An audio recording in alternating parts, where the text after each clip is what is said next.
Assalamualaikum warahmatullahi wabarakatuh. Kami dari kelompok 1. Perkenalkan, nama saya Anira Rianti. Kelompok kami beranggotakan 4 orang, yaitu ada Linda Suciananda, Yul Aprilani, Anira Rianti, saya sendiri, dan juga ada Insani Istiqomah.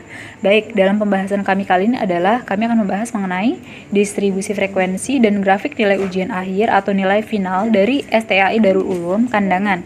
Program Studi S1 Jurusan Ahwal Asyahisiyah Mata Kuliah Hadis semester 2 tahun ajaran 2013-2014.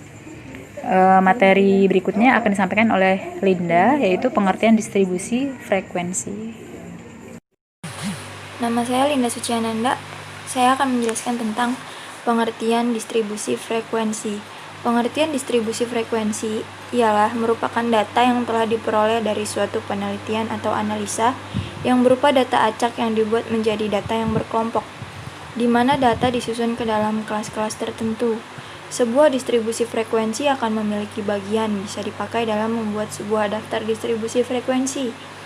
Bagian-bagian tersebut yaitu kelas atau nilai, batas kelas, tepi kelas atau batas nyata kelas, titik tengah atau median, interval atau pemisah antara satu kelas dengan kelas yang lainnya, panjang interval atau jarak antara tepi atas dan tepi bawah kelas, frekuensi atau banyaknya data yang masuk secara acak. Selanjutnya saya akan menjelaskan tentang jenis-jenis distribusi frekuensi. Jenis distribusi frekuensi terbagi menjadi dua macam, yaitu yang pertama ialah distribusi frekuensi kumulatif. Ialah suatu daftar yang memuat frekuensi-frekuensi kumulatif. Jika ingin mengetahui banyaknya observasi yang ada di atas atau di bawah suatu nilai tertentu. Distribusi frekuensi kumulatif dibedakan menjadi dua. Yang pertama ialah distribusi frekuensi kumulatif kurang dari atau dari atas adalah suatu total frekuensi dari semua nilai-nilai yang lebih kecil dari tepi bawah kelas pada masing-masing interval kelasnya.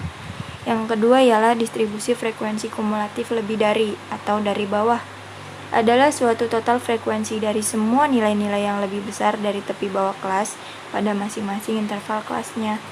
Yang kedua ialah distribusi frekuensi relatif adalah perbandingan daripada frekuensi masing-masing kelas dan jumlah frekuensi seluruhnya dan dinyatakan dalam persen. Ya, untuk penyusunan distribusi frekuensi akan dilanjutkan oleh Insani Istiqomah. Saya akan menjelaskan tentang penyusunan distribusi frekuensi, yaitu menentukan jangkauan atau range. Range adalah sama dengan data terbesar dikurang data terkecil. Menentukan banyaknya kelas dengan simbol K. Rumus Sturges yaitu K sama dengan 1 ditambah 3,3 log N. Menentukan panjangnya interval kelas dengan rumus I sama dengan jumlah kelas atau jangkauan. Menentukan batas-batas kelas. Tepi bawah kelas sama dengan batas bawah kelas dikurang 0,5. Tepi atas kelas sama dengan batas atas kelas ditambah 0,5. Panjang interval kelas sama dengan tepi atas kelas dikurang tepi bawah kelas. Selanjutnya, jenis-jenis grafik distribusi. Yang pertama, grafik histogram, yaitu suatu bentuk grafik distribusi frekuensi yang merupakan batang-batang yang disusun secara berderet tanpa jarak yang menggambarkan tinggi frekuensi tiap kelas. Yang kedua, grafik poligon, yaitu suatu bentuk grafik distribusi frekuensi yang merupakan garis patah-patah yang menghubungkan titik tengah histogram tiap kelasnya. Yang ketiga, ogive atau ogif, yaitu suatu bentuk grafik distribusi frekuensi yang merupakan garis patah-patah yang menghubungkan tinggi frekuensi kumulatif dari tiap-tiap kelasnya. Selanjutnya, pembuatan distribusi frekuensi dan histogram dengan Excel. Langkah-langkahnya yaitu 1. Masukkan data pada range. Yang kedua, masukkan bin atau batas kelas pada range. Yang ketiga, pilih menu tools pada menu utama. Yang keempat, pilih data analisis. Yang kelima, pilih histogram pada analisis tools. Yang keenam, ketika kotak dialog muncul, pada kotak input range, sorot nilai awal sampai nilai akhir. Pada kotak bin range, sorot nilai batas atas kelas. Pada kotak output range, sorot kotak kosong. Berikan tanda cek pada chart output. Berikan tanda cek pada kumulatif, kemudian klik OK. Selanjutnya akan dijelaskan dengan Yola.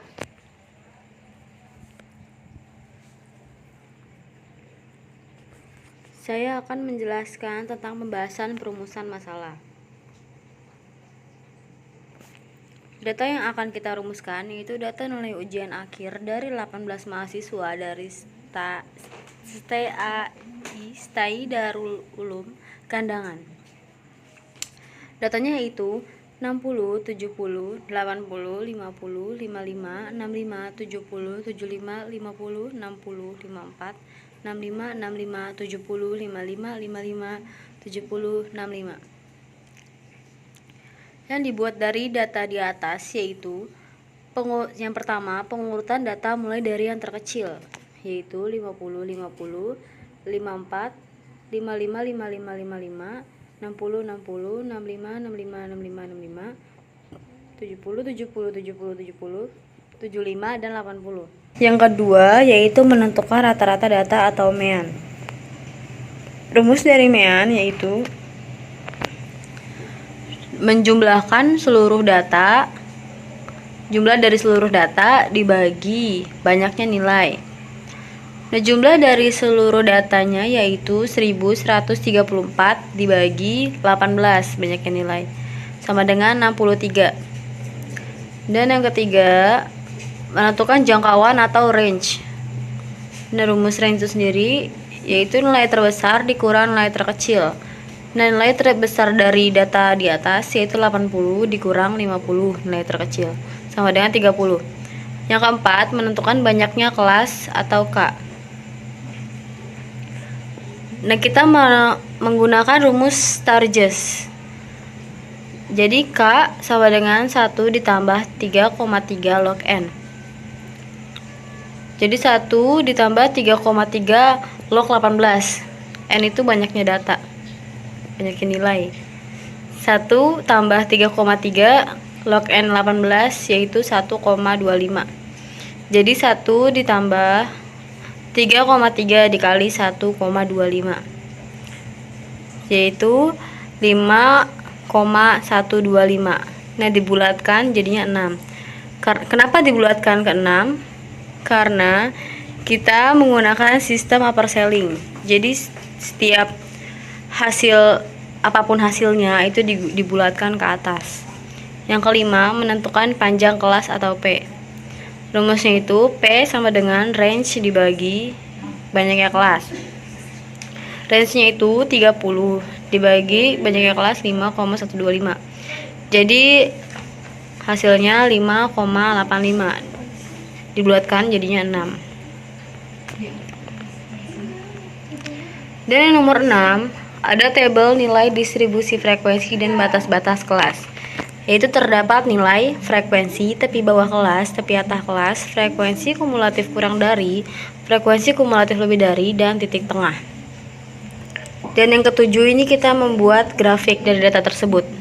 Nah, yang kita buat dan kita membuat grafiknya yaitu histogram. Nah, itu ada di gambar ya guys. Dan dilanjutkan kesimpulan oleh Anira Rianti. Baik, jadi kesimpulan dari materi yang sudah kita bahas dapat kita simpulkan bahwa yang dapat diambil dari data di atas yaitu nilai ujian akhir atau nilai final dari STAI Darul Ulum Kandangan, program studi S1 jurusan Ahwal Al-Asyahisiyah, mata kuliah hadis semester 2 tahun 2013-2014 mendapatkan nilai rata-rata yaitu 63 dari 18 mahasiswa di kelas tersebut, dan 8 mahasiswa mendapatkan nilai yang di bawah rata-rata. Kami menyimpulkan bahwa nilai mahasiswa di kelas tersebut lebih banyak yang mendapatkan nilai di atas rata-rata, dan menurut kami nilai rata-rata di kelas tersebut kurang cukup memuaskan karena mendapatkan rata-rata nilainya yaitu 63. Sekian dan terima kasih. Selanjutnya kita akan menjawab pertanyaan dari Ibu yang soal perbedaan batas kelas dan tepi kelas. Tepi kelas ialah disebut juga batas nyata kelas, yaitu batas kelas yang tidak memiliki lubang untuk angka tertentu antara kelas yang satu dengan yang lainnya. Sedangkan batas kelas ialah batas yang membatasi satu dengan yang lainnya. Yang kedua ialah kenapa 5,125 bisa berubah menjadi 6. Selanjutnya akan dijelaskan oleh Yola Apriliani.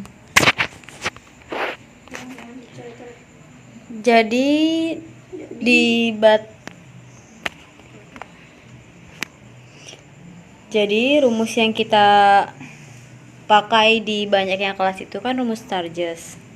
Nah, di rumus Sturges itu kita menggunakan sistem upper ceiling, di mana setiap apapun hasilnya itu dibulatkan ke atas.